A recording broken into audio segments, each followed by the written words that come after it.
Hello everyone, it's Anton on the go here, and I'm currently at Pearson International Airport here in Toronto. And welcome, as I literally journey across the globe in search for the most beloved woman in history. She came to fame as a young Jewish teenage mother and is revered and loved not only by Catholics, but also by non-believers and those from different religions alike. As the woman who nursed and brought up the Son of God, she taught him how to walk, prompted him to perform his first miracle, and stood by him until the very end. Several publications such as National Geographic and Time have hailed her as the most powerful woman in the world. Regardless of race, color, or creed, whatever name we invoke her, her love is for all as she watches over us and intercedes on our behalf. And even though it has been a little over 2,000 years, she's more alive than ever today.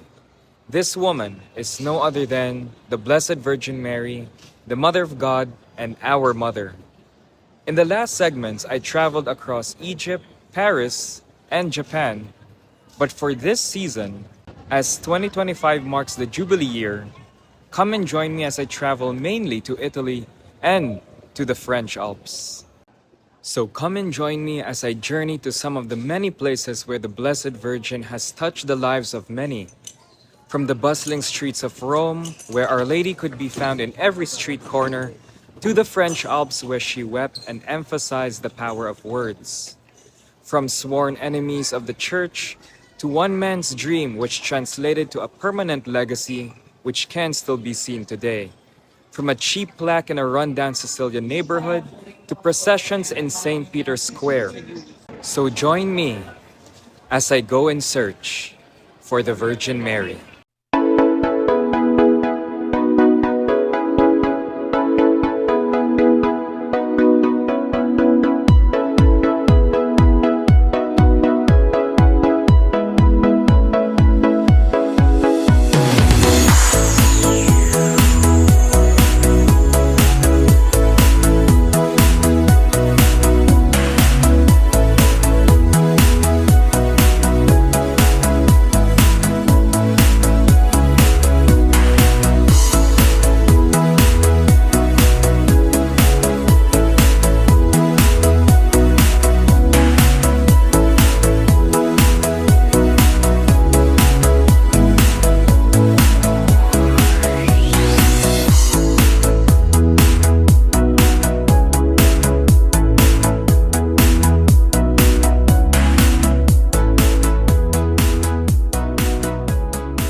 Sitting mostly on the western bank of the Po River, Turin or Torino is the capital of the Piedmont region of northern Italy and was briefly the capital of the nation from 1861 until 1865 after its unification.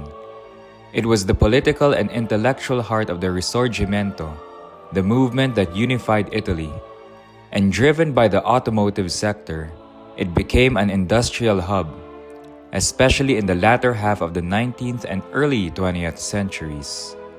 With the growth of technological advancement, the country folk, especially the youth, began to arrive in droves from the countryside to find work, with high hopes to make a decent living. Unfortunately, they only found themselves destitute and in the hands of corrupt and abusive employers. As a result, Turin became a haven for crime and political protests during these turbulent years. Amidst this poverty and turmoil, God and the Blessed Mother had shown their love and mercy once again through one unlikely man, a man who was to be an advocate for the young, a man with a vision and his working relationship with the Blessed Virgin Mary. This is the story of Saint John Bosco and Mary, Help of Christians.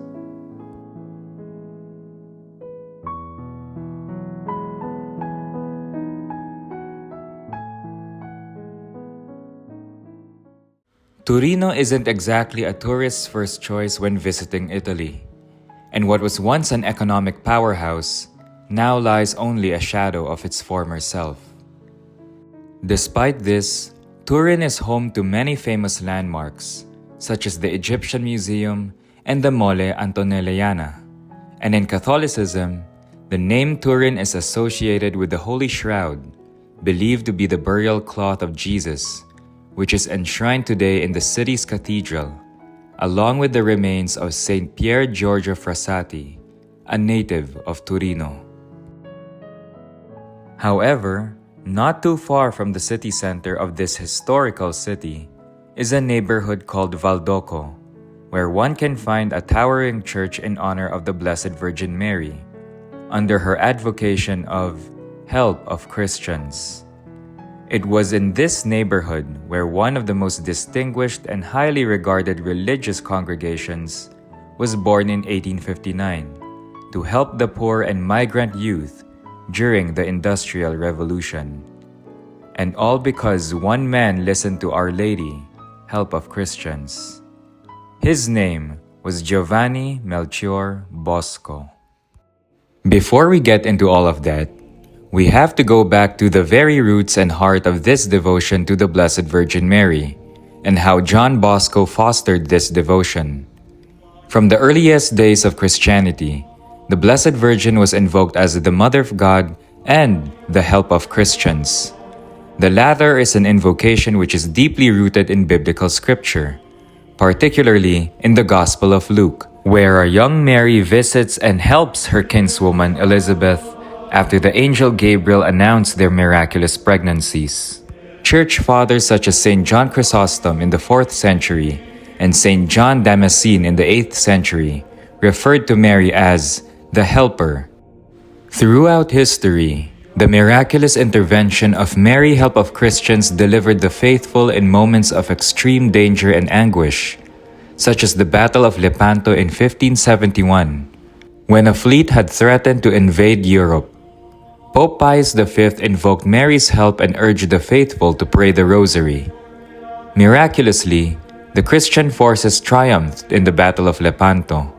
The Pope then declared October 7 as the Feast of Our Lady of the Rosary and added the invocation, Mary, help of Christians, to the Litany of the Virgin. 10 years later, Turkish troops surrounded Vienna.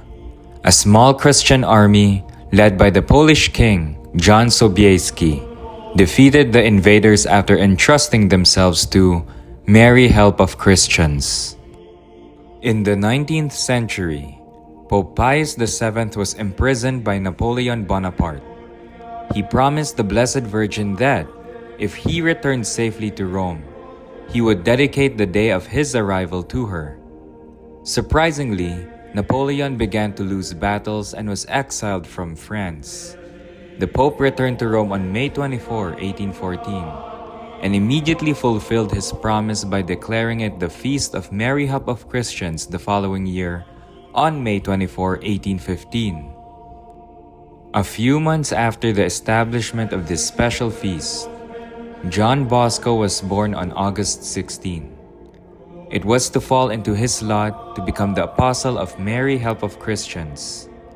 In turn, Mary, help of Christians was to become known as Don Bosco's Madonna. But Mary, help of Christians, that devotion was very popular in Don Bosco's time, because the year before Saint John Bosco was born, through this title of Mary, help of Christians, the Pope that year before, he was captured by Napoleon Bonaparte. And so through her intercession, he believed he was released from Napoleon and came back to Rome through her intercession. That's right. And so on May 24, 1814, he declared this will be the Feast of Mary, help of Christians, because he attributed his release to her. John Bosco was born and grew up in the hillside hamlet of Becchi. Becchi is in a region that was called Castelnuovo di Asti and was later renamed Castelnuovo Don Bosco in honor of the saint. It is 20 kilometers east of Turin. It was here where the saint grew in faith and devotion to Mary. And little did he know that it was also in his very hometown where the Lord and the Blessed Mother would call him to his vocation. Hello everyone, it's Anton on the go here, and today I'm with my Salesian Pilgrim group, and we are currently in Colle Don Bosco in the Becchi hamlet of the village of Morialdo in the Castelnuovo district. So it was in this very place right here where Saint John Bosco was born, and where a major shrine and basilica of his could be found standing today, which is right here behind me. It's very hot, actually, very hot and humid, hence why I am under the shade. But despite that, it is a very beautiful place here in Don Bosco's birthplace. So come and join me today as I trace St. John Bosco's devotion to Mary, Help of Christians, which began right here in his birthplace. You know, St. John Bosco lost his father, so it was up to his mother, Mama Margarita, to raise him, not only as a good person, but also a man of faith. And she started by really her own example and by her own recommendations to John. She taught him to love Mary from his childhood. We know he said the Angelus 3 times a day. We know when he began his studies, she recommended him to rely on Mary's help. We know that when he was born, she consecrated him to Mary. So he was always Mary's son. And Mama Margarita modeled the virtues of Mary for John, and she had the family pray morning and evening, prayers that included love for Mary. Interestingly enough, when he became a priest, she told him, always preach and promote devotion to Mary. Yeah. And Don Bosco's childhood friends testify that whenever they were out in the meadows, if they would hear the Angelus bells ringing in the distance from the local parish, St. John Bosco would stop what he was doing. He would kneel down, remove his cap, and pray the Angelus with great devotion. And this is something that his mother taught him.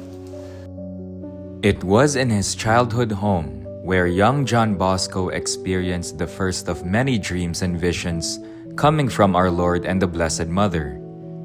In 1824, when he was only 9 years old, John had a powerful dream. And in this dream, he found himself in one of the fields just right next to his home, which is marked today by a tiny wayside shrine, and the place has since been turned into a small park. So he knew at 9 years old, when he had a lot of boys he befriended, but he also wanted to help, to be good and grow up to be strong and healthy and credible. But they would curse and they would beat each other up, and he would jump right in and do the same. So when he was 9, he had a dream, and in the dream, Jesus said, I'm going to give you a teacher whom your mother taught you to pray to 3 times a day, the Angelus, and she will teach you what to do. So there comes Mary, and she said to him, watch what I'm going to do, and you will do the same for boys. And she turned the rough, wild animals that were imaged as wolves into lambs that were gentle and harmonious. And she said to him, it's not with blows you're going to change them, but with loving kindness and humility. And that's when he learned that young people have to feel loved and safe and cared for, and then they'll listen to your guidance and, grow up to be the people God wants them to be. Don Bosco would later recount this powerful dream in his memoirs. It was at the age of 9 that I had a dream. All my life, this remained deeply impressed on my mind. In this dream, I seemed to be very near my home in a very large yard. A crowd of children were playing there. Some were laughing, some were playing games, and quite a few were swearing. When I heard these evil words, I jumped immediately amongst them and tried to stop them, using my words and my fists. At that moment, a dignified man appeared, a nobly dressed adult. He wore a white cloak, and his face shone so that I could not look directly at him. He called me by name. He told me to take charge of these, and added these words. My son, You will have to win these friends of yours, not by blows, but by gentleness and love. Start right away by teaching them the ugliness of sin and the beauty of virtue. Confused and frightened, young John replied that he was only a poor ignorant child, unable to talk to those youngsters about religion. At that moment, the kids stopped their fighting, shouting and swearing, and gathered around the man who was speaking. Hardly knowing what I was saying, I asked, "Who are you, ordering me to do the impossible?" Precisely because it seems impossible to you, you must make it possible through obedience and the acquisition of knowledge. "But where? By what means can I acquire knowledge?" I will give you a teacher. Under her guidance, you will become wise. Without her, all wisdom is foolishness. "But who are you that speaks so?" I am the son of the woman whom your mother taught you to greet 3 times a day. "My mother tells me not to speak with people I don't know, unless I have her permission. So please tell me your name." Ask my mother what my name is. At that moment, I saw a lady of stately appearance standing beside him. She was wearing a mantle that sparkled all over as though covered with bright stars. Seeing from my questions and answers that I was more confused than ever, she beckoned me to approach her. She took me kindly by the hand and said, "My son, look." Glancing around, I realized that the youngsters had all apparently run away. A large number of goats, dogs, cats, bears, and other animals had taken their place. This is the field of your work. Make yourself humble, steadfast, and strong. And what you will see happening to these animals, you must do for my children. I looked around again, and where before I had seen wild animals, I now saw gentle lambs. They were all jumping and bleating as if to welcome the man and lady. At this point, still dreaming, I began crying. I begged the lady to speak so that I could understand her, because I did not know what all of this could mean. Then she put her hand on my head and she said, In good time, my son, you will understand everything. With that, a noise woke me up and everything disappeared. I was totally bewildered. My hands seemed to be sore from the blows I had given, and my face hurt from those I had received. The memory of the man and the lady, and the things said and heard, so occupied my mind that I could not get any more sleep that night.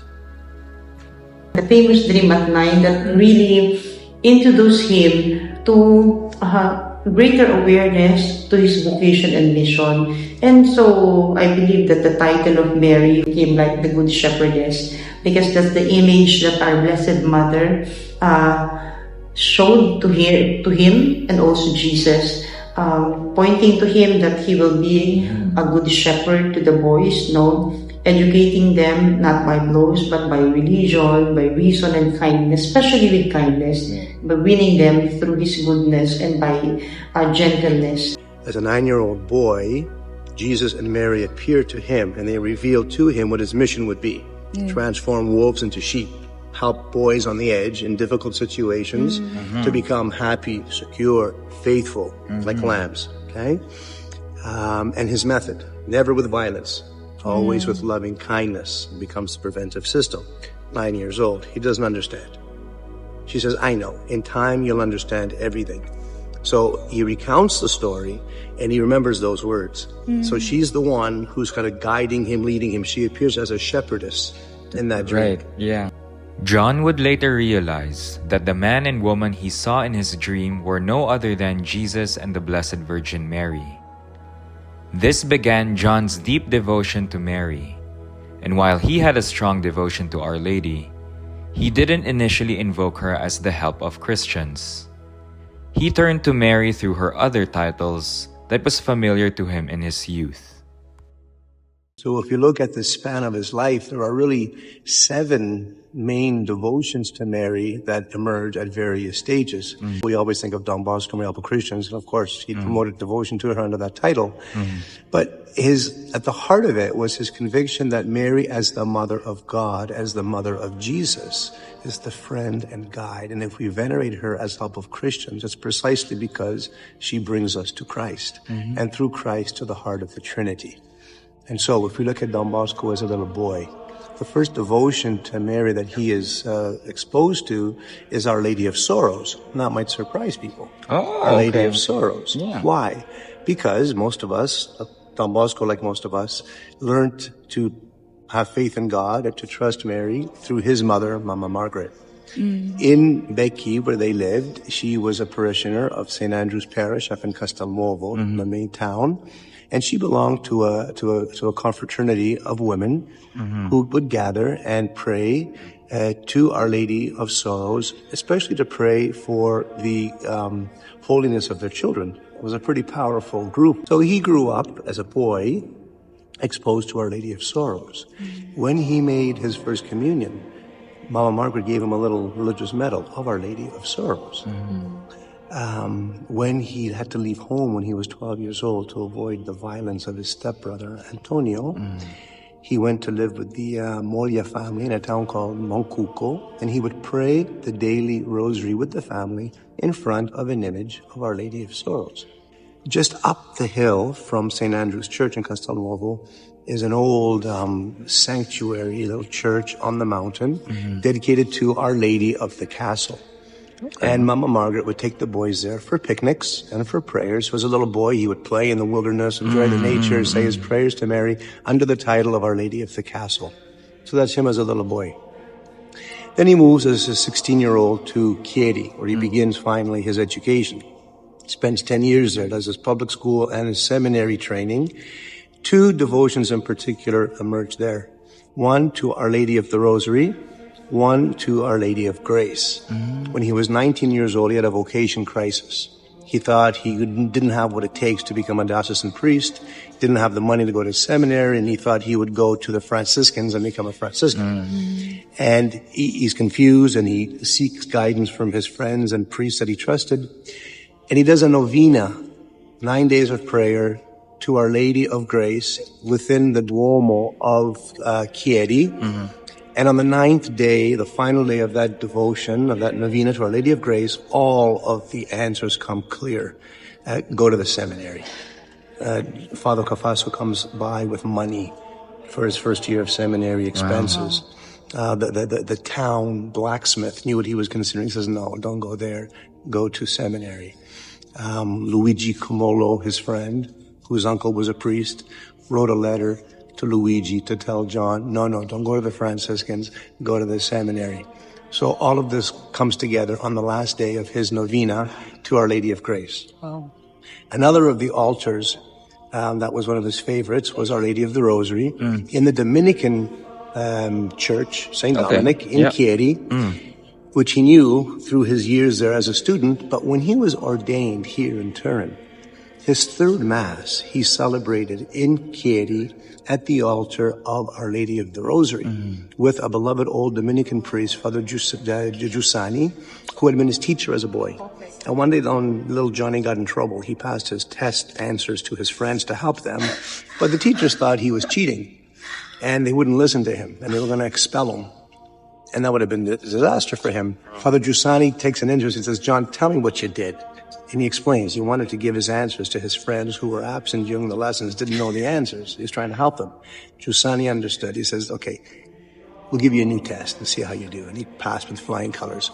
All those years later, he goes back to celebrate Mass at that altar. And he says it was a day of paradise to be with my beloved friend and to celebrate Mass with him.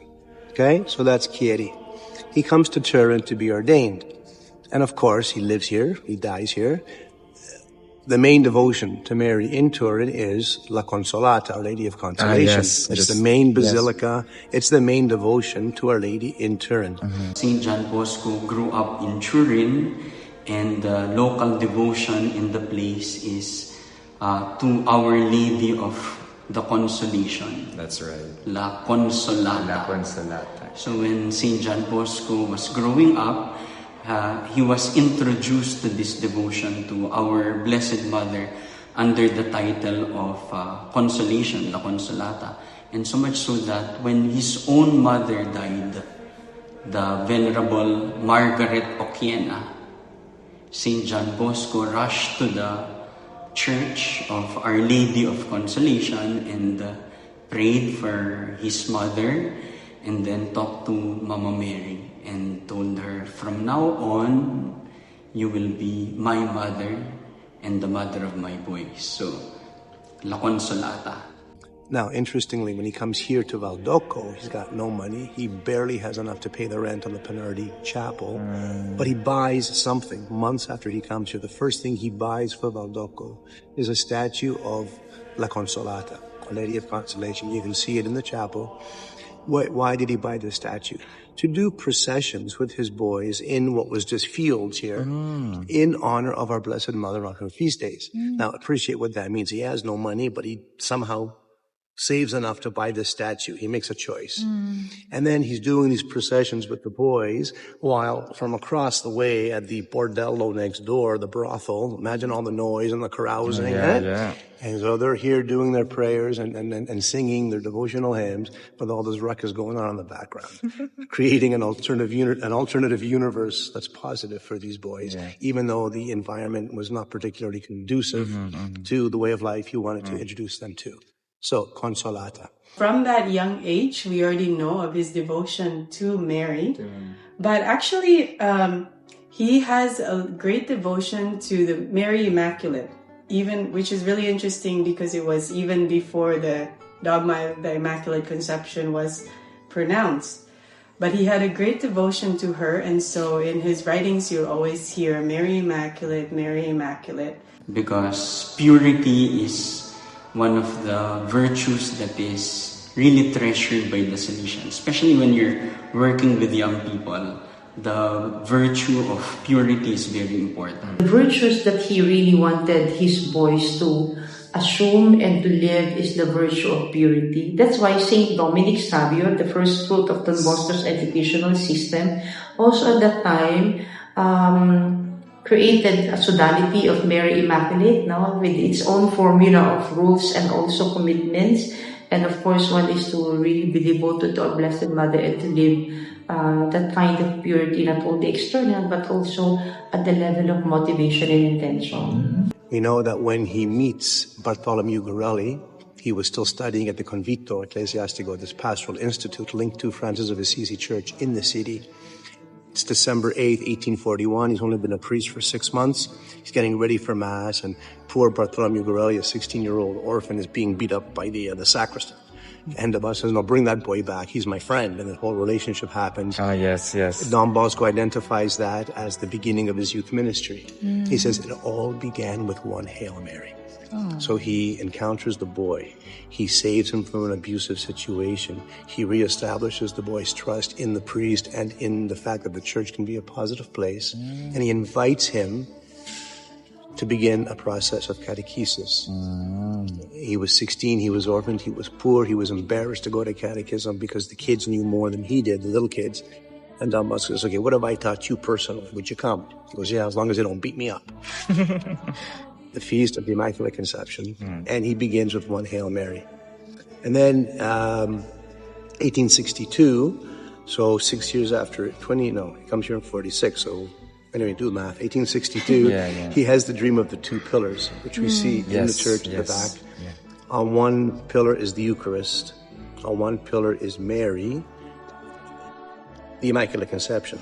But under her are the words, Mary, Help of Christians. So he's starting to move from Immaculate Conception towards Help of Christians. But let's remember also in 1854, Pope Pius IX proclaimed the dogma of the Immaculate Conception. So that was very much the focus of Marian devotion, not just here in Turin, but in many parts of the world, obviously. Okay, so Mary Immaculate, and of course he was emphasizing for the boys the beauty of having a pure heart, a heart for love, a heart of goodness, towards others. And that's why we need to go to confession. That's why we need to grow in virtue, to have a heart more like Mary's, more able to respond to the Lord's love, and then be a channel of that love to others. Okay? And then he moves definitively towards help of Christians. Interesting, a story here. When he was just ordained, right, 1841, he had no clue that in 1868 he was going to be here. He was going to build this basilica of Christians. Now, when he celebrates his first Mass at Francis of Assisi Church at the altar of the Guardian Angels, it's just him and Father Cafasso. But Mary Help of Christians was also there. What do I mean? He's saying Mass ad Orientem, okay, with Cafasso beside him, just the two of them. But above them, on the ceiling, there's a fresco right at his shoulders, and it says, Mary Help of Christians. It's like a banner being held by two angels. So it's art, it's architecture, but there's a little bit of serendipity there, as if Mary was telling him, you don't know this yet, but I've got your back, literally. I've got your back, and I'm going to be nudging you along. I'm going to keep being your teacher and your guide. And, you know, someday you will understand. That line that she said to him after the dream of 9 years, and after the dream of 1844. And even those dreams are essential to understand his relationship with Mary. Not long after St. John Bosco was ordained a priest, that he started to promote Our Lady under this title, Help of Christians, because he figured it would be something easy for the young people to understand that Mary is always there as a good mother, willing to help us through her most powerful intercession. When he was a priest, he had this passionate love for Mary because by then his friendship with Our Lady was strong and healthy. She was someone he already turned to and relied on. He often would say, trust in Mary and you will see miracles. You will see what miracles are, yeah? Yeah. And he had his boys pray the rosary often. In 1844 and 1845, Don Bosco had another profound dream wherein the Blessed Virgin Mary, dressed as a shepherdess, reminded him again of his mission to lead and teach his boys. However, this time, Our Lady showed him a massive church which he was to construct. The Blessed Virgin told Don Bosco, You will understand everything when, with your material eyes, you will see in actual fact what you now see with the eyes of your mind. In a later dream, Our Lady requested again for the church to be built, and this time she revealed the sites of the 3 Roman martyrs. In this place were the glorious martyrs of Turin, Adventor, Octavius, and Solutor, suffered martyrdom, and on these clods soaked and sanctified by their blood. I wish that God be honored in a very special manner. After saying this, Mary had put out her foot and thus indicated the exact spot where the martyrs had fallen. Today, a cross mark where Our Lady had placed her foot in Don Bosco's dream could still be found in the crypt below the Basilica of Mary Help of Christians in Turin. According to the literatures I consulted, perhaps everything points to the 1844 vision. The Blessed Mother showed herself to St. John Bosco, who was then a 3-year-old priest. He was ordained in 1841, and the vision came about at 1844. And the vision went like this. There is this Latin, it's not inscription, but you'll see this inscription in the Basilica of Mary Help of Christians. The message of the Blessed Mother is Hic domus mea, inde gloria mea, which means in English, this is my house, from which my glory shines forth. Something to that effect. Because for St. John Bosco, his vision is manifested in his dream. No? Right. So when he dreams about something, he sees that as a vision. When he's a priest, after his 3-year term is done at the Convito Ecclesiastico, he's finished his master's, we'd say today, he's going to start working full-time at the Marquesa's refuge next door, refuge for girls. He had a dream that night. And he said, I was so disturbed, I was so restless. How are my boys who have been coming to the oratory here at St. Francis of Assisi, how are they going to find me now in Valdoco? Now, it's not that far, but for the little kids, it was a whole world away. He has another dream, and Mary appears again as a shepherdess. And he says that dream in 1844, 3 years into his priesthood, was the appendix to the dream I had when I was 9. It's the continuation. And images come back that connect the two dreams. Sheep and animals. The sheep become shepherds. Mary makes him walk, and they stop. And they walk some more, and then they stop. Then they walk some more, and they stop. And at every stop, she shows him something new. At the third stop, she shows him this magnificent church emerging from the ground. And there was a banner strewn across the front of it, and written in big words was, Hic domus mea, inde gloria mea. This is my home, and from here my glory will go forth. But those words now, we read them beneath the second cupola that was added in the extension to the basilica after Don Bosco was canonized. He saw that as an invitation for him to build a church for the Blessed Mother. This would happen some 20 years after. Right. In about 1861, he started to construct this church in honor of Mary, Help of Christians. Basilica of Mary, Help of Christians. Yes. It's very funny because he had his plan. He wanted it to be a parish, and at the same time to save to function as a place for the young people. Right. And he got in touch with the Holy Father during the time it was Pope Pius IX. He expressed his intention to have this church to become a parish, and at the same time it's underway. He already started the project, as he was saying to the Holy Father. And after that meeting, I think he was given 500 lira to start off the project. It was a very small sum of money. It is. So he was really relying on the providence of the Blessed Mother from start to finish. In fact, after the construction, he would say that it's all from the Blessed Mother. Oh, Don Bosco, really, he has a very strong faith in divine providence. When he started dealing with the architects, the engineers, he only had 8 lire in his pocket. And 8 lire, that's only centavos, no? So, how could you build a big basilica with 8 lire? He had no money. Don Bosco always borrowed from the bakers for the food of his boys, because he had to feed hundreds of boys who were there in Turin, exploited, because that's how he started his mission. He was assigned as a new priest to hear confessions. And every time he would sit in the confessions, we would find that the sins were about stealing food, which is very basic. So these are boys below 18, and they were pushed to work because of poverty. So he said, what shall I do with the boys? So that's how he started the oratory, and where he started teaching them skills.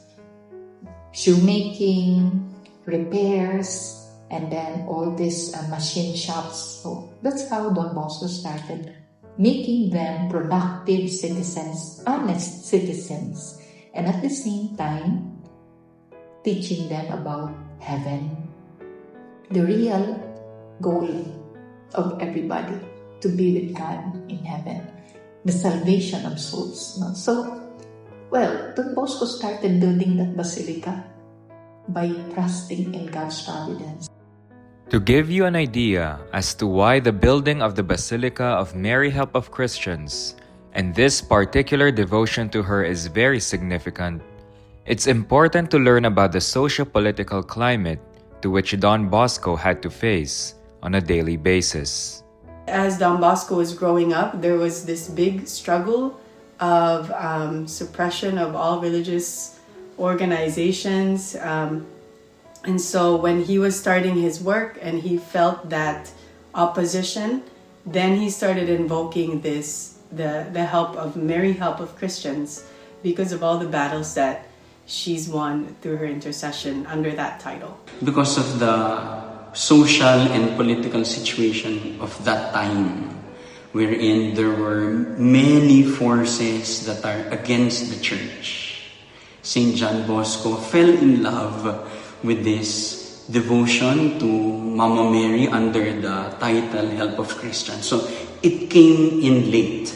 But in retrospect, when we pay attention to the details of his life, Mama Mary under the title of Help of Christians was already there, guiding St. John Bosco as he makes his important decisions in life. It was also a title that had a certain political overtone. Mary, help us Christians against the ever more secularized anti-clerical culture in Italy that's constricting the freedom of the church.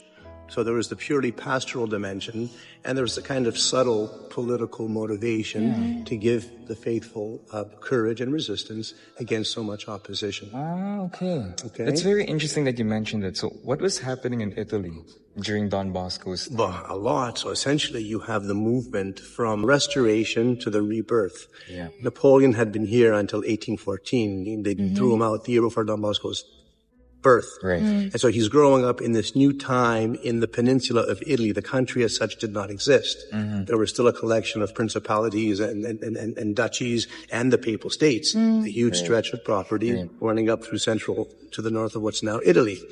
Well, the movement, on the one hand, some people wanted the restoration. Let's go back to the way the kings ran things before Napoleon came.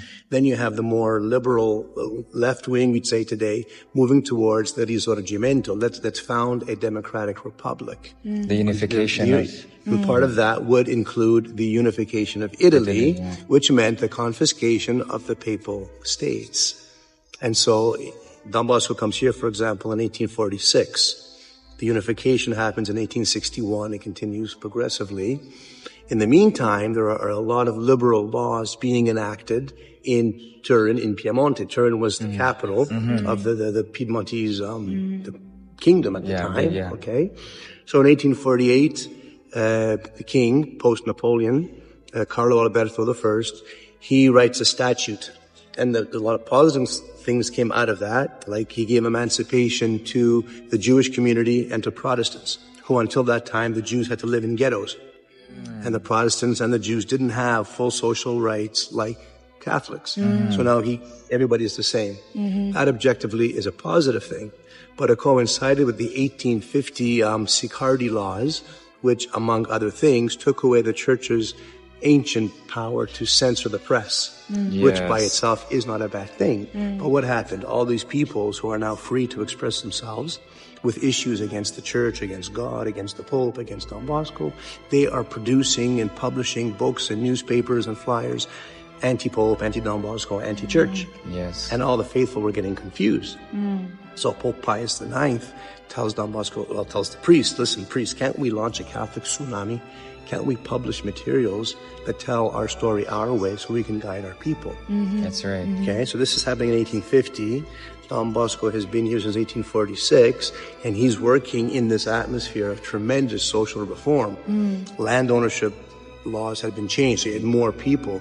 That partly explains why They there were was coming here in Turin. Exactly. Yeah. Right? If they were small landowners before, now that land had been gobbled up by the wealthy, so they became very massive landowners, and the poor guys who used to work the land now got a share of what they produced. So they come to the city hoping to get employment. And you also have the Industrial Revolution in Italy happening here. Right. Turin was the base of the Industrial Revolution. That's right. It was the heart of the political movement towards unification. When Italy was unified in 1861, Turin was the first capital. The first parliament was at what was the Royal Palace. With a consequence for Don Bosco, Turin lost prestige. So a lot of his benefactors stopped giving money. They preferred to court those who were being influential in Rome for their own advantage. So he had to deal with that whole dimension too. Kind of establish his base of donors to sponsor the mission he's creating for the young people. There's a lot going on for Don Bosco in those years. So yeah, God was really working overtime in turn in Piemonte, generating social saints of the 1800s that really transformed society. The building of the magnificent basilica in honor of Mary was without a doubt no easy feat. But with Don Bosco's faith, Our Lady was able to accomplish unexplainable miracles before, during, and after the construction of the church. All right, Father, so we are here now at the... Where are we right now, Father? We're in the east choir loft, just to the left of the altar, up above where the public isn't allowed to come because our railings aren't up to modern standards for safety.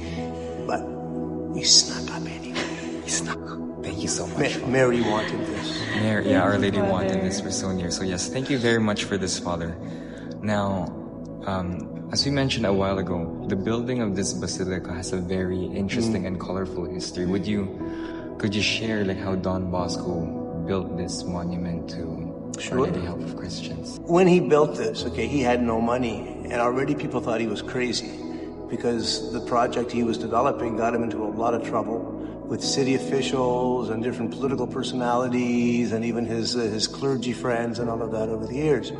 So when he announces in 1863 he's going to start to build this basilica, he's really crazy. How are you going to build another structure without money? Oh, Mary wants this, and she'll find the money. I'm just her bookkeeper. Now, either you are crazy, or you are absolutely convinced by this presence of Mary who's driving you, and indeed that was his case. So the first written account of him speaking, and specifically, is after hearing confessions in December of 1862. He had heard confessions in the little church of Francis de Sales, which he had built in 1852, and he came to a young Paul Albera, 16-year-old boy, says, Paul, but I don't know what I heard in confession, I don't know what I said, I was just distracted the whole time. We got to build a new church, a big church, a magnificent church for our boys, because our little one, we've outgrown it. The next year, he starts to build. So he retains the services of a contractor, Carlo Buzzetti, who was one of the very, very first boys he met with Bartholomew Gorelli back in the day. So Carlo had since grown up and he became a main developer, a construction worker in Turin. So he's happy to come and work for Don Bosco. He spends a year excavating. So they've dug out all the foundations. Don Bosco hasn't paid him a penny yet. So after a year, he says, listen, before we start building the walls, I've got to pay you for the work you've done. So imagine Buzzetti coming all excited with his hands out, and people have gathered around, and Don Bosco takes his change purse out, and he empties it as like 8 copper pennies. Like, what is this? And he laughs. And that's when he says, don't worry, Mary wants this, she'll find the money. Okay, so they start to build, and everything's going fine. The walls are growing, are climbing. They get to the point where they have to build the roof. And he has no more money, and the winter's coming, which means lots of rain here in Turin. So he says, okay, I've decided no cupola, just build a flat roof, do it as quick as you can. And his, solicitor says, no, you can't do that, you gotta have a cupola. I don't have the money, close it. No, you can't put a cupola. I can't, I don't have the money. So as this is going on, this man comes running into the work site. He says, Don Bosco, come quickly, Senator Cotta is dying, he's asked for you. Senator Cotta was a senator, a banker, a wealthy man here in Turin, and a good benefactor of Don Bosco's oratory. The good he was doing here was really attracting people's generosity. So Don Bosco goes to Cotta, and Cotta's lying in his bed, and he's, on his way out, and Don Bosco gives him Holy Communion, and he anoints him, and he hears his confession, and Cotta says, thanks for coming. And Don Bosco says, oh, you're most welcome, but listen, you can't die yet. It's not your time. Mary needs you. We got to get this church done. Dig deep, find some courage. You gotta help me pull this together. And Cotta was like he was taken more by the boldness than by the actual content of what he said. So he says, okay, Don Bosco, I think you're crazy. But if what you say is true and I'm healed, I will give you a check for 2,000 lire for 6 months. like 12,000 lire was like huge money in those days. What is the conversion rate of that? I don't know, but they say that it was like a year's salary. Oh my, okay. So the boss says, yeah, okay, no worries. I'm going to go back to the oratory. I'm going to pray for you right now. I'm going to storm Married Help of Christians with all my prayers. You're going to see, you're going to be fine. Okay. So Don Bosco comes and he prays for Married Help of Christians.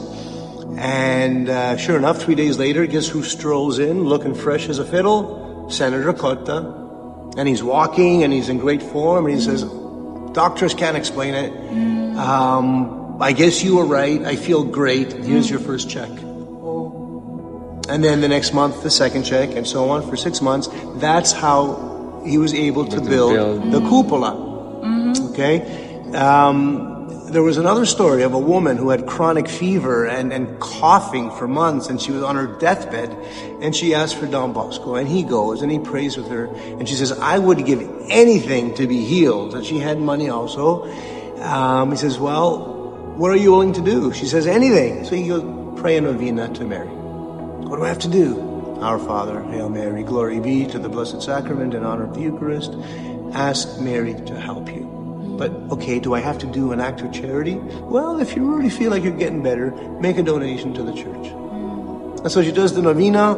On the 9th day of the novena, Don Bosco needs money to pay his workers. He needs 1,000 lire.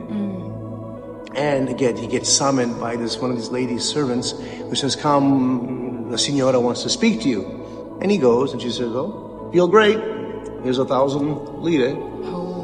When the basilica was all done, Don Bosco would say every brick, every stone that we used to build this church was a gift offered by a faithful person who sought the intercession of Mary Help of Christians. And when their prayer intention was honored and filled, they would come and make an offering. This is really a people's church. Even the secular press that was not always kind to Don Bosco had nothing but praise for the church when it was inaugurated. They said it was a church built for the poor, by the poor. Think even the boys of the oratory. They had the carpentry workshop, and he had the wrought iron woodworking guys. They made the frames for the windows, all the door frames. They made the benches. They made the glorious pulpit that's downstairs. A masterpiece. They did the huge doors at the entrance. So even the boys were not just living here, they were actually helping to build this magnificent basilica. And notice Mary didn't give the abundance. She wanted that dependence on her to continue. Right. And isn't it's so funny that when you have a project like this, Our Lady wants to involve everyone in the process. Yes. Right? Because even this Basilica of Mary Help of Christians in Torino, in Italy, that's not just a church for the Salesians, but it's really a church for everyone because it was built by everyone. That's right. By people from all classes. That's right. Yes, whether they gave a little bit or a lot, it didn't matter. But you're right, it's family. And Mary wanted her family to own this church. So they had to build it with her guidance her help. And that was Don Bosco's way. We say now in our Salesian literature, in our mission, the young people don't just receive from us, they must be protagonists. They have to be involved actively. This whole Valdoco reality was built for the boys, with the boys, and by the boys. The Basilica today dominates the area where Don Bosco used to work, the area known today as Valdoco. Many places in Turin surrounding the Basilica take pride in the church, that even streets and pharmacies are named after Mary Help of Christians. There is a saying today among the Salesians, Our Lady did it all, to indicate that the Virgin was at the origin of Don Bosco's whole story, and that the construction of this magnificent church is a testament to that reality. On May 30th, 1862, John Bosco had what others would later call as among his most famous dreams, the dream of the two pillars. And in this dream, he was given the solution and knowledge of where the Church and every Christian should cling onto for salvation and during difficulties. It is the dreams of Don Bosco which are prophetic. Because Don Bosco would always talk to his boys about the dreams and visions that he had. And for me, the most striking is about the dream of the two pillars. Because in that dream, Don Bosco was talking about the church as a big ship. And this ship is on a journey. And of course, while on the journey, there are storms. But the two pillars that kept the church strong and firm are the Blessed Sacrament and Mary, Help of Christians. And on the two pillars was the Eucharist and then Mary. And in between the two pillars was the church depicted by a boat with the Pope and clergy in it on a very rough sea being attacked by the enemy. But the chains were anchored to these two poles. And so the church was kept safe. So in Don Bosco's dream, he knew he had to promote devotion to her and to the Eucharist. He relied on Mary for protection, for the safety of his own life, and for the needs of his boys, and for guidance. It really struck me that devotion to Mary, Help of Christians, and the Holy Eucharist are really the stronghold, the foundation of the faith. So if all of us will have this strong devotion and deep love for the Holy Eucharist, then the church will really be able to move forward, and no matter what, it will prevail. One of my favorite dreams that has Mary in it of St. John Bosco is the dream of the elephant. Have you heard of that? Oh, the one? dream of the Flemish elephant? Yeah. Oh, okay. So that creeped me out, actually. Yes, it is kind of a scary dream. It is creepy. And St. John Bosco had a lot of scary dreams. But in this dream, so the boys were playing and the basilica was being built, and there was an elephant that came to the oratory. And at first, everyone was having fun. They were playing with the elephant. But then all of a sudden the elephant started going to this rampage, and he started hurting the kids, and they were in the church, and when he started this rampage, and then in this dream, so this is the beautiful part, okay, the non-scary part. In this dream, the image of Mary, Help of Christians in the basilica came alive, like popped out and came alive, and she gathered all the young people under her mantle. That's right. And I think that, and so everyone was protected, and they were, they went back to praying like in front of the Eucharist. And I think that just tells us of how Don Bosco really entrusted his work with the young through her intercession. And that something we as Salesians, we try to pass on to the young people. Like for me, for example, at summer camp, sometimes we would have rainy days, right? And we have this summer camp in New Jersey. It's called Camp Auxilium, which is the Latin for Mary, Help of Christians. And so we always say it's Mary's camp, right? And sometimes we would have rainy days, and we would ask the kids to pray. We would say, let's pray a Hail Mary so that it won't rain. And sometimes at the end of the day, we would go to the end of the day and it doesn't rain. And the kids would say, Mary heard us, Mary heard us. I like to say that the devotions are like, a woman who has a lot of dresses, and she changes her dress according to the celebration she's going to. It's always her. But sometimes she's the Immaculate, sometimes she's Help of Christians, sometimes she's Our Lady of Sorrows. And so that was the case for him. He settles definitively on Help of Christians because he understood, on the one hand, the boys, how much help they needed to live a life of virtue. There was a lot of obstacles they had to overcome, and he wanted them to know they could go forward on her strength. It was a dynamic, living relationship. He felt her closeness. For example, I don't know if you can see it from here, but in the painting of Mary Help of Christians, his iconic painting, Mary Help of Christians is in the center, and at the bottom, between St. Peter and St. Paul, you see Valdoco. And the idea was to, all the art that Don Bosco commissioned was to teach catechetically the faith. So yeah, Mary's in heaven, but she's not far away. She sees our daily needs at Valdoco. She's walking with us. She's helping us. So that was the relationship he was trying to inculcate in the hearts of the boys, to know Mary, to trust her, to love her as their teacher and guide, just like she had been for him. So this basilica, for example, he arrived here in 1846. Within 22 years, this is finished, this basilica. And so it was like the jewel in the crown of his vision.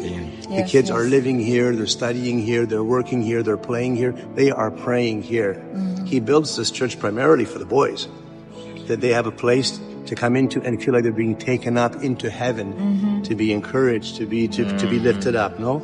So he finishes this church in 1868, after 5 years of construction, so from 63 to 68.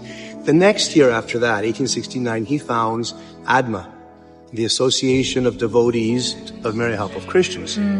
So it's like when you love someone, you want to build a house to be with them. That's the basilica. When you love someone, you want to make that person's virtues known. You want to talk to everybody about them, right? That's what ADMA does. It makes devotion to Mary more well-known and more inviting, so people could join in this movement of devotion to Mary.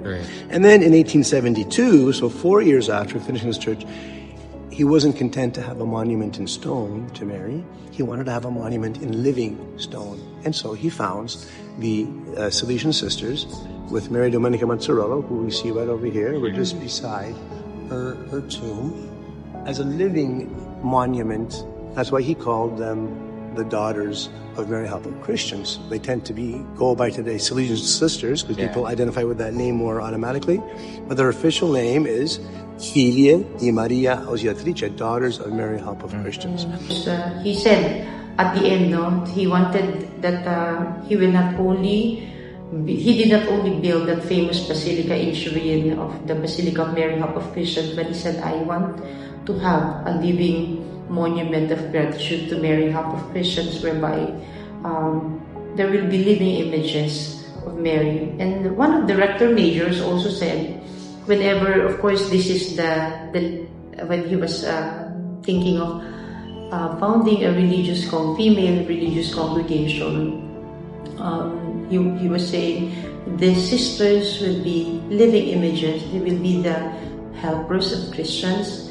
And whenever one rector major said, whenever you see a Salesian sister, a daughter of Mary Help of Christians, walking, talking, catechizing, laughing, let them be the living images of our Blessed Mother in the world, which is quite a big toll for us to really assume that love and devotion to our Blessed Mother, not only, that we say devotion should not only end up in mere recitation of vocal prayers, but must end up into imitation. Very good. Faith in action. Faith in works. And then he was an avid writer and publisher. He produced almost 300 books and pamphlets in his lifetime, printed them here. In 1872. I got my dates wrong. Anyway, he writes a booklet on devotion to Mary for the month of May, so that people put this little book in their pocket, and wherever they are, they could spend the month of May deepening their relationship with Mary in that month that is traditionally devoted to her. Mary was, in the life of Don Bosco, an active presence aimed at salvation and holiness. He felt her closeness and entrusted himself to her, allowing himself to be guided and led by her in the pursuit of his vocation. He was indeed seeing her. The one thing that really, also one of the special ones, just because it happened in the Salesian Sisters' house, the Daughters of Mary Help of Christians, Don Bosco was really old, and Don Bonetti, a Salesian priest, brought Don Bosco in Nizza, that was our mother house back in the day, and Don Bosco was old and said, our Mary is right here walking, and whispering, and Don Bonetti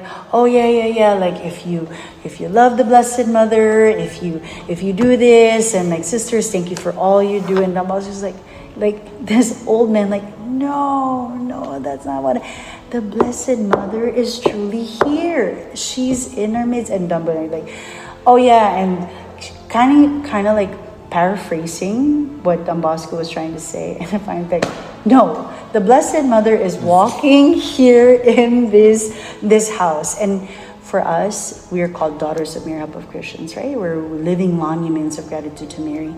And that really is very important. Another one of the beautiful stories I have for Don Bosco is because truly witnessing, like, our Blessed Mother walks in our house.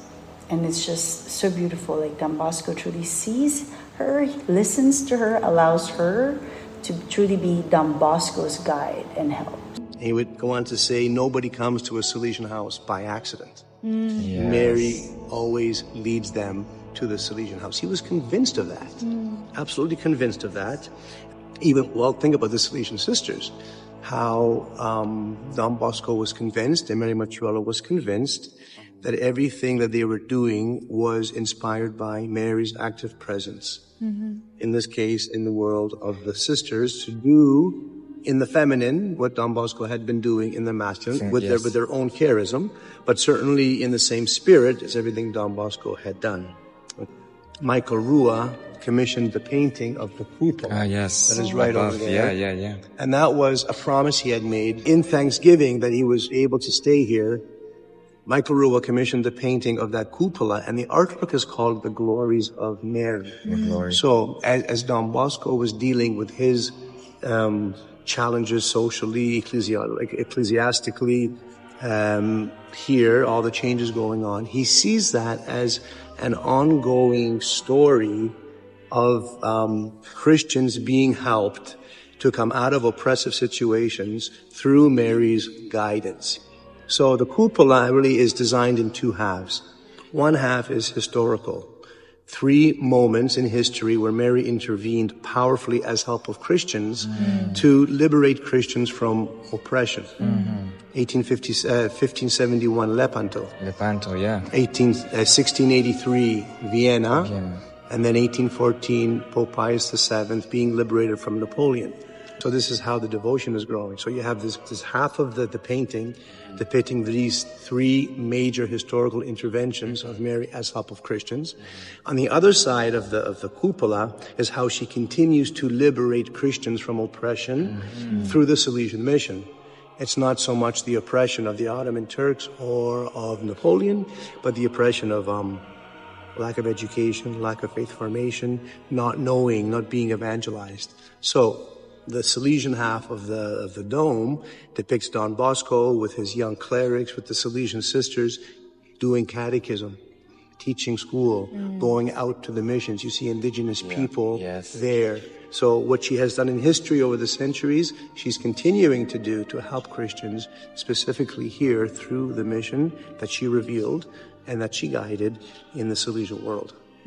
That it was very clear to St. John Bosco that his work for the young is something divinely inspired, and that Mary is his teacher and guide, given by no less than Jesus Christ himself. So it's Mary dictating, telling him what to do, holding his hand to guide him in everything that he does. So that's the relationship between St. John Bosco and Mary Help of Christians.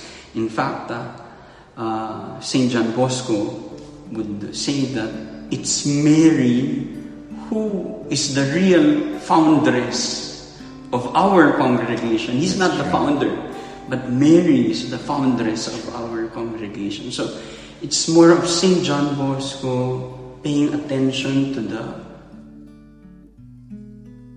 the message of God and allowing himself to be led by the hand by the Blessed Mother. Devotion to Mary Help of Christians is one of the most important legacies which Don Bosco had left for his Salesian order. And since then, Our Lady Help of Christians is inseparable from the Salesian family. A personal devotion meant to engender loving zeal in spreading it everywhere and by every means. In my personal prayer, I was asking our Blessed Mother, so what will I do No, and I used to belong also to the Marian group. It's called, when you're in elementary, Flowers of Mary. When you become like in high school, you are an aspirant of Mary. The pink ribbon becomes green ribbon, and then the last stage will be you become a member of the Children of Mary, where you make your personal commitment before the altar. And I was asking her, so how will I say thank you? I was talking to her in the chapel. How will I say thank you to the sisters? It's not enough to give them a card with a gift, with a token. And I was also telling Jesus, in this school, you have made me feel how much you love me. I understood according to my own age, no? And Jesus was telling me, I want to repeat it. This is just a personal, really personal, very personal sharing that came in that very moment of prayer. But Jesus was telling me, I keep telling you, I will keep telling you, there's no greater love than to lay down your life for your friends. The sisters have been your friends, and they lay down their life for you, as I did lay down my life for you. It's up to you. What you want to do. And when I was asking our Blessed Mother about it, how will I say thank you to them? It's up to you. You would know in your heart what to do. And at that moment, I was telling myself, oh no, I cannot be like them. I can't. Nobody told me, but in my mind, like the inspiration, oh no, I cannot be like them. And Jesus in my prayer was saying, I will not force you to follow me. I will not force you to become a sister because I love you. But it's up to you how you want to express that love. Because side by side was coming already, how will I love Jesus back? How will I love Him back? Because as a teenager, I was telling Him all my needs or what my struggles in my growing up years. And He seemed to have answered many things, and I received a lot. I was very aware of the graces I was receiving. So it cannot just be a simple thank you to Jesus that He laid down His life for me. And every time when I look at the cross at that moment, again He was saying, you see, this is how much I love you. Oh my God, that crucified love. And I said, my God, I want to marry Jesus. It cannot be. But again, He repeated, that's how I love you so much that I will not force anything on you. You exercise your freedom on this, and whatever you will decide on, I will accept. If you want to express your gratitude it came also that way, by also doing to other young people what they have experienced from the sisters, do so. But no one will force you. So it started that way. And I started to believe that I come to Jesus. I grow so close to Jesus, to our Blessed Mother, so to Jesus through Mary. And it was because of my commitment also as a child of Mary in that sodality, that I developed a Eucharistic life, that daily reception of the Eucharist and also prayer before the Blessed Sacrament as a teenager. So I think our Blessed Mother also introduced me, awakened my consciousness and awareness about vocation, the calling to the religious life. Of course, I had my own struggle of how to say yes. But Jesus told me already, I will not force you. The graduality of responding was also accompanied by our Blessed Mother several times when I was saying, I used to ask her also, I know God asked you to be the mother of the Son of God at a young age. What happened to you? How did you answer that? How did you accept? Did anybody tell you are crazy? That you are pregnant or what? I used to ask her that, and how did you reveal that to your mother? And because I was telling myself, how will I tell my mother that I have this kind of feeling that there is also the call? But I was struggling really to accept that is my call because I had already my previous plan for my own career. And that love and devotion to our Blessed Mother taught me gradually to let go. It was a passage that was very quiet and very subtle that I didn't realize as I was prepared at a certain point to say, I am ready to give myself to Jesus. In my vocation and also my personal relationship with Mary Help of Christians, I was a Bosconian in Don Bosco, Mandaluyong. And during my high school years, I also experienced the normal difficulties experienced by any ordinary teenager. So many problems, many confusions in my mind. So all the ups and the emotional ups and downs experienced by the teenager, and even moral, spiritual crisis. So I didn't know what to do. So when I don't know what to do, I would write on a piece of paper my prayer intention. Small, very, very small piece of paper. I will write my prayer intention. And then fold it. And then put it here, in between the scepter and the hand of Mary Help of Christians in our school chapel. That's very nice. And after doing that, I feel at peace because my concern is now in the hand of the Mother. Hindi ko na alam kung ano nangyari sa akin. Naging magulo pa naman yung buhay ko at that time. Pero that's the hope and faith that in due time, things will be okay.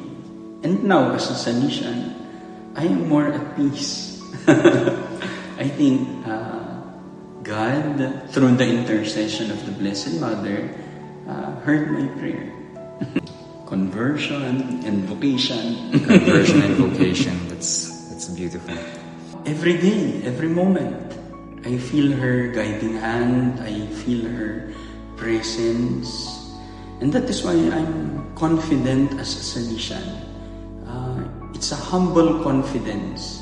Humble because it's not me, but confident because I know that Mary is beside me, guiding me.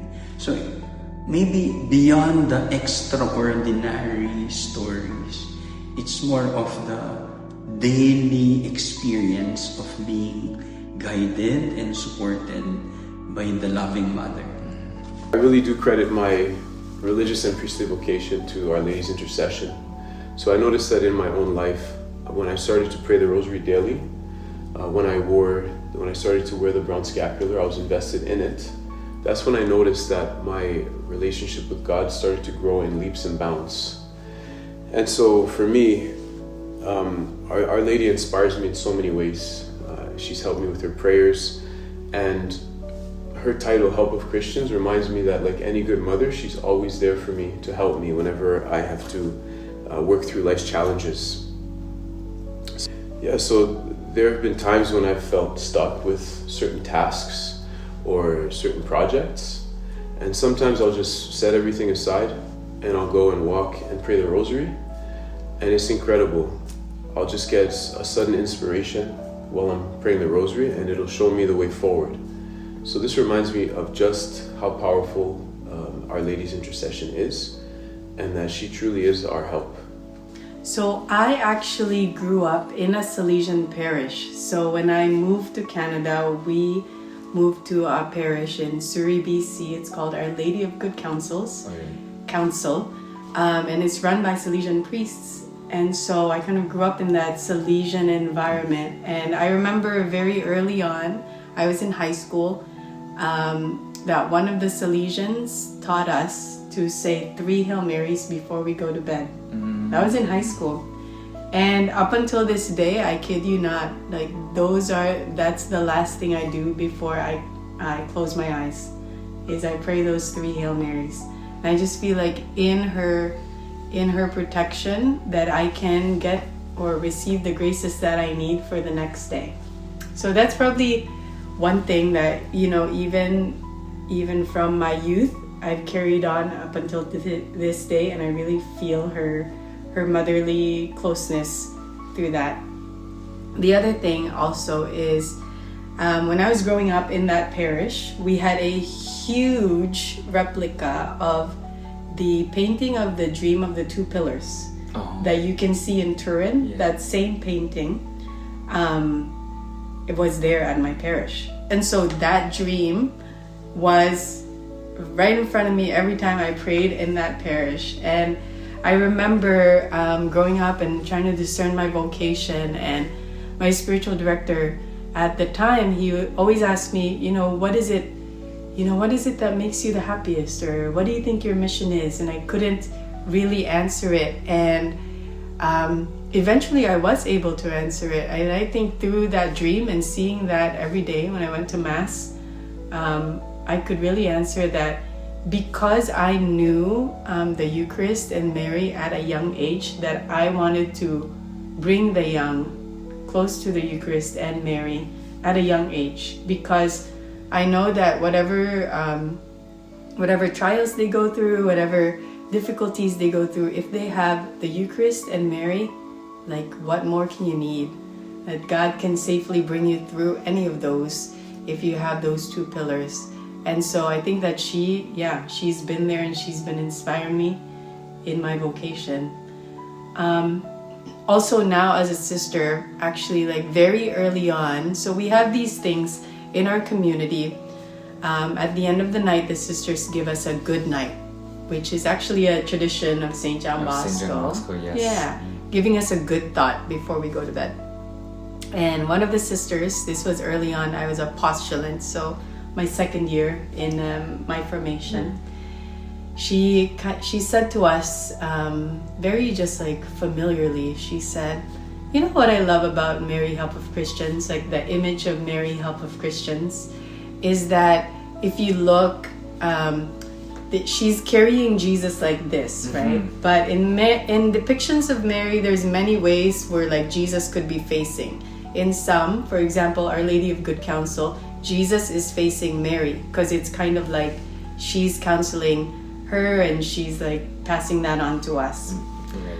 But in Mary Help of Christians, Jesus is facing outward, and Mary is almost carrying Jesus like this towards us. Presenting him. Yeah. And I always think, wow, she must have like really strong biceps, right? I didn't grow up with a super strong devotion to Mary. In fact, I didn't know the Salesians.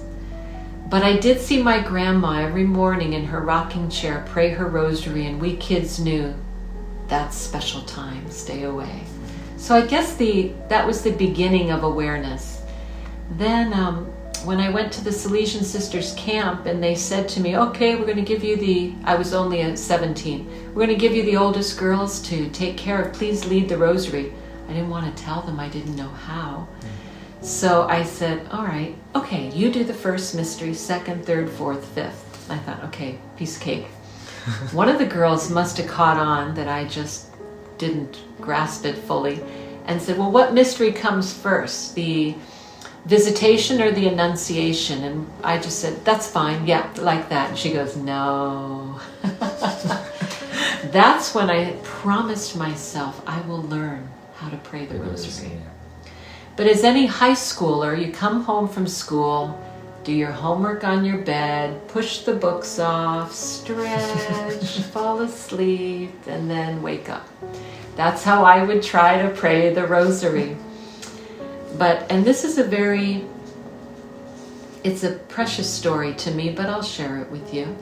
That one time I was praying the rosary, and as usual, stretching out and falling off to sleep. And you know when you're in that half state of awake and asleep? That. You're semi-conscious, not fully asleep. I was quite aware, now I have 12 brothers and sisters, all younger. So I was quite aware that my mom had come in the room holding one of the kids, and she was coming around to the side where I was half awake. And I thought, oh, I don't want to wake up. I don't want to talk to anybody. I'll just stay asleep or begin to sleep. And I was quite aware that she tapped me on the shoulder. And so I said, oh, how can I be this way? So I opened my eyes and nobody was there. And I thought, I wonder what she wanted. So I went to the kitchen, which was next to my room, and she was cooking. I said, Mom, did you just come in? You need me for something? She said, no, I didn't. huh. So I went to my grandma and I said, did you come in my room? Do you need something? She said, not me. Well, I'm the oldest, so who else could it have been?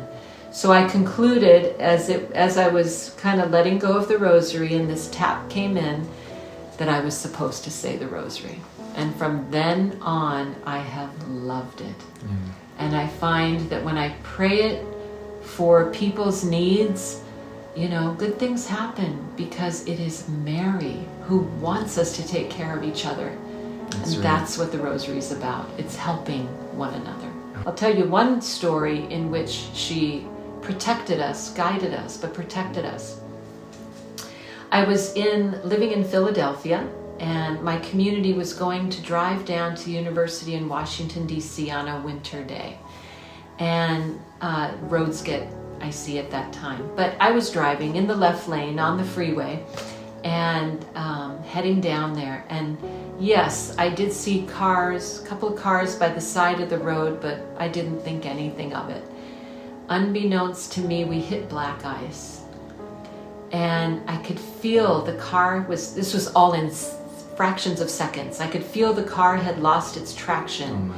I could sense that we were going to hit the cement divider. That's the direction we were going in. And my thought was, like, all instantly, okay, I'm going to just try to skid across the cement wall. Probably would have ricocheted us off into death, you know. The sister next to me reaches over, grabs the wheel, and does one of those, which I thought, now, that's total loss of control. I didn't know why she did that. But instantly I'm like, Mary, Mary, Mary. It just comes out. The back sister in the back saying, Mary of Christians, Mary of Christians, Mary of Christians.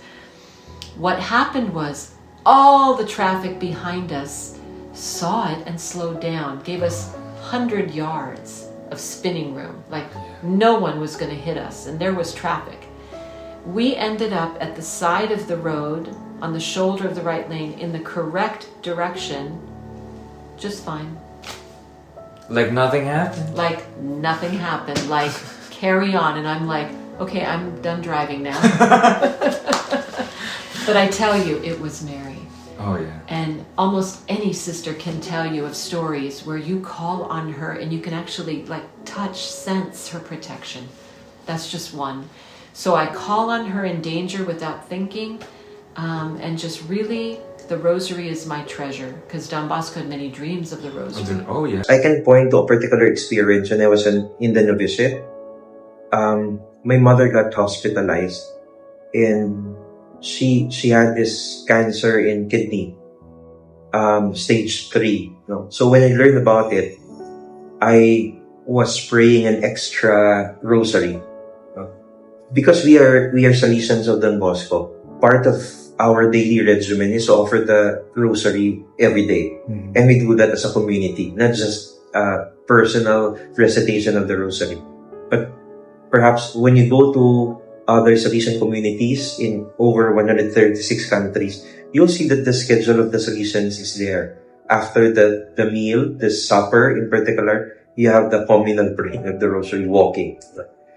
When I was in the novitiate and I learned about the situation of my mother, I was in Cebu. It's another island in the Philippines, away from home.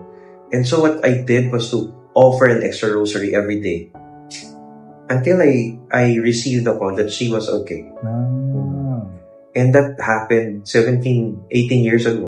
Every day, even in little things, when I have to do my work, before I begin my work, I always ask, Mama Mary, please help me. Dealing with people, dealing with persons in difficulty, because I work in the tribunals. Before I enter the ecclesiastical court, I really pray and ask for guidance, because these are couples, these are families who have problems in their marital relationships. So I always pray. I ask our Blessed Mother, I ask Jesus to help me. So that's how I feel I'm being guided. And every night before I go to bed, I thank her. I thank the Lord for helping me throughout the day. because I started with the day with them, I end the day with them, so I am able to sleep in peace. That's very nice. No matter how tiring the day could be or taxing, I am able to sleep and I rest in the arms of God and our Blessed Mother. I wasn't always a Salesian. I kind of joined up late. I was ordained when I was 36. I became a lawyer, a civil lawyer, and I was 28 years old. It was my last semester of law school, and I was at York University at Osgoode Hall in Toronto. They established an exchange program with Montreal, so I was one of the pioneers to do this exchange. I was excited to be able to study in French because I'd done languages before, and I was okay, let me see.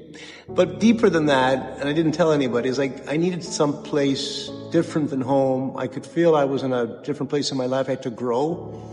I was dating a girl. It was getting serious. But she was wonderful. We had a great relationship, but I didn't see myself married to her. But I couldn't understand why. So I come to Montreal, and I'm studying, and 2.5 months go by. It's the winter semester, and it's March at this point, and I'm sitting where I always sit in the library in Montreal, overlooking Côte des Neiges Cemetery with like 10,000 tombstones, and then the Oratory of St. Joseph on the distance. And I'm surrounded by all my law books inside the library, floor to ceiling and all around. I'd been there for 2 months studying every day, same place, but this day was like, whoa.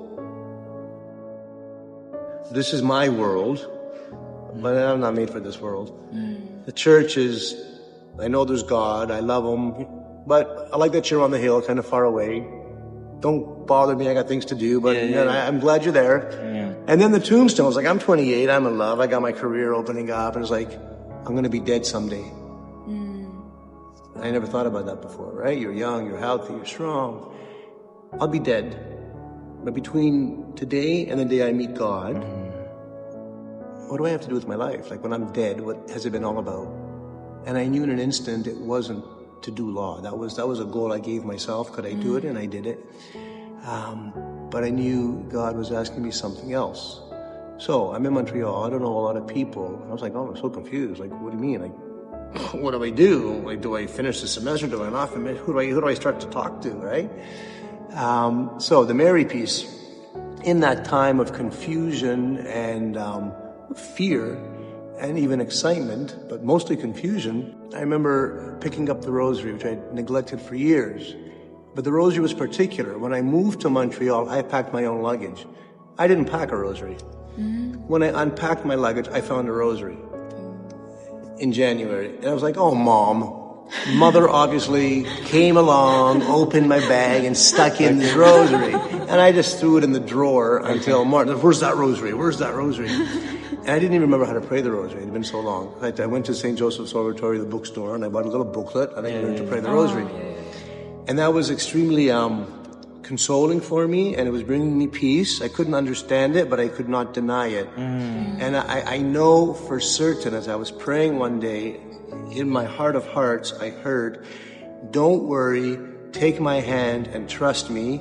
I will lead you somewhere good. No doubt, I put my hand in the fire. That is what I heard. And I trusted those words, and I know it was the Blessed Virgin Mary. And she brought me somewhere good. Here I am. And here we are right now. Wow. Yeah. So that's my most personal, compelling experience of Mary's presence in my life as a teacher, as a guide, as a helper. Not because I understood it. I know you don't understand. Trust me. In due time, like she told Don Bosco, you'll understand everything. And here I am. I came to know Mary Help of Christians when I first entered that dormitory because it happened that it was the first day of the novena to Mary Help of Christians. So it was the first time that I heard the sister directress, that time it was Sister Violeta Tuason. She was telling the girls, the ladies, nothing, Don Bosco used to say, nothing ever happens by chance. Our Lady has brought you here. So that's how powerful Mary Help of Christians is, because those are the first words that I heard. And as a young person, fresh grad, and then about to begin my first job in the city, in Manila, in the bank, I felt insecure and a bit homesick because that was the first day I was leaving home. I was entrusted by my father and mother to the sisters, to Sister Violeta. And that was the first thing that I did, to sit down for the good night talk, which is part of the tradition of Don Bosco in the congregation. So the sisters would also share this with the ladies. And when I heard those words, nothing ever happens by chance.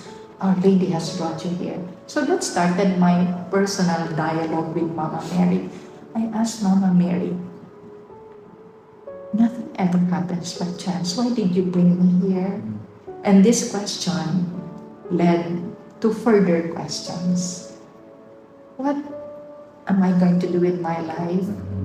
How can I make the most out of it? I only have one life. I love Jesus, but how can I show it to Him? And I love Mama Mary. How can I show it to her?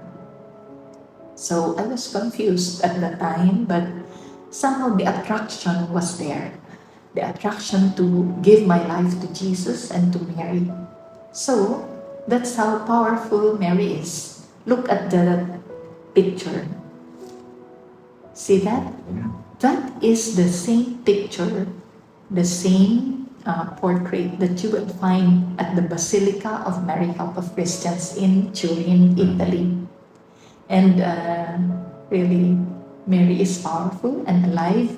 Jesus is alive. Because if they are not, then I won't be here. Of course. I am already 58 years old, 30 years as a Salesian sister, and I'm really happy, very happy and grateful to God that I have been brought to know the sisters, to meet them as a young boarder at the ladies' dormitory. And that's how I came to know and love Mary more. So that's how powerful she is in my life. And today, that is her challenge for me. How can you be life-giving to others, to young people? So right now, I am working as a canon lawyer. And so I work in some tribunals here in Manila. And I'm also accompanying a religious congregation in their preparation for recognition as a diocesan rite. And so because of this, I feel like it's giving life to another congregation. So I really ask our Blessed Mother to help me in this mission that God has entrusted to me. And that's how I can also be a true daughter of the Church, always loving Jesus and following Him in the ways that He is leading me. When I was discerning this life, my dad did not want me to enter. Like, he felt that this was a waste of my life. And it was very hard because I wanted my dad's approval, but I was already old enough to make my choices, and my mom was very supportive, and so I had to, I don't want to say disobey, but yeah, if you want to put it that way, but Dad, this is what I want to try and discern this life. And when I came in, as a first year, as an aspiring with the sisters, I was sharing this with some of the FMA, the sisters there, and they said, Elfie, trust in Jesus and Mary. And then they told me, like, pray this prayer of Don Bosco. O Mary, most powerful Virgin, great and illustrious defender of the Church, wonderful help of Christians, formidable as an army in battle array, you alone have overcome every heresy in the world, in the anguish, in our combats, and our difficulties. Defend us from the enemy, and at the hour of our death, deliver us from evil. So that's a prayer Don Bosco created, right? He wrote that. So I would pray that and asking Mary's grace to help my dad understand, because it was just very hard for him. So every year, I would go home. My first year, I went home twice a year. My second year, I went home twice a year.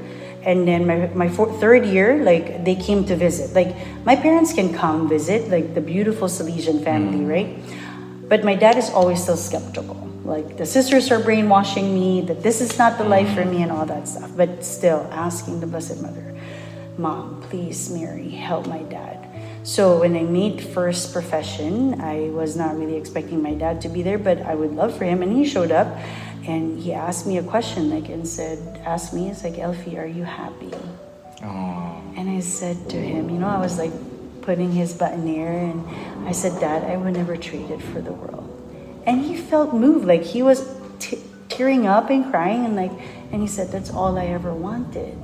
And that was a miracle. I would say our Blessed Mother, Help of Christians, because I am her daughter, she takes care of all those things. We believe that when a young woman enters and become a daughter of Mary, Help of Christians, our Blessed Mother, Help of Christians, takes the place in our family. Mary foresaw all of this, and she revealed it to him step by step. And only at the end of his life did he realize, oh my goodness, all those dreams, everything I did has been the fulfillment of them. Now I understand. Okay?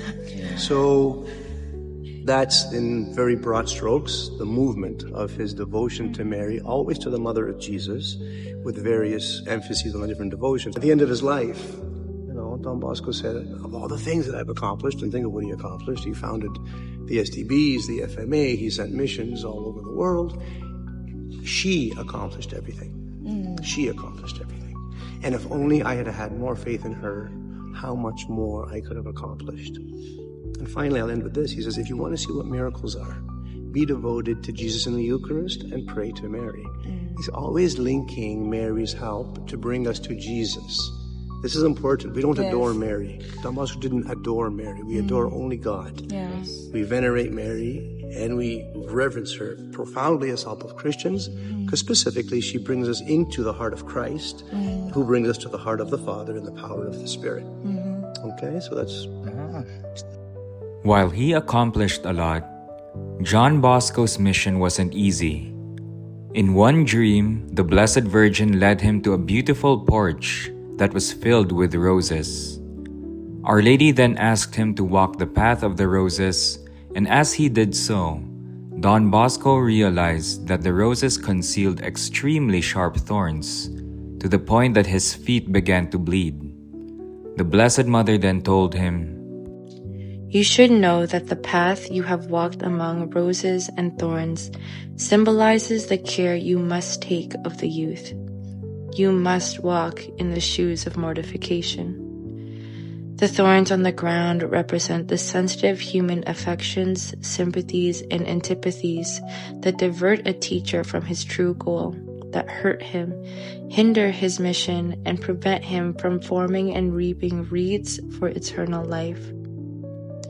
Roses are the symbol of the ardent charity by which you and your associates must distinguish yourselves. The thorns symbolizes obstacles, sufferings, and sorrows that await you. But do not lose heart. With charity and mortification, you will overcome everything and will have roses without thorns. It's significant that we're here in Sacro Cuore, where the headquarters of the Salesians of St. John Bosco all over the world is located. But inside the church, there's of course, the image of the Sacred Heart, but there's also the altar dedicated to Mary Help of Christians. Okay. We know that when St. John Bosco was 9 years old, he had a very important dream. The dream at 9, and years ago, 1824, St. John Bosco, or young Johnny Bosco, had a dream wherein Jesus and Mary showed him the field of his work, his mission in the church, to take care of the young. So it was a very powerful dream, but also very symbolic. He didn't understand the meaning of the dream at that time. That is why, at a certain point, young Johnny Bosco cried. Because he said, I don't understand. What are you telling me? What is the meaning of all this? So I didn't understand. The dream was repeated again and again several times in his life at certain important moments. But towards the end of St. John Bosco's life, sometime in May 16, 1887, after the consecration of this basilica, he celebrated the Holy Mass in one of the side altars dedicated to Mary, Help of Christians. What's interesting about that Mass was he couldn't finish the Mass because his prayers were interrupted by tears. He was crying, he was weeping, and he couldn't finish the Mass. And of course, the people just let him. He was crying. Finally, he was able to finish the Mass, and after saying the Mass, he was asked, why were you crying? What was in your mind? And he said, 60 plus years ago, I had a dream. And the man told me, in due time, you will understand everything.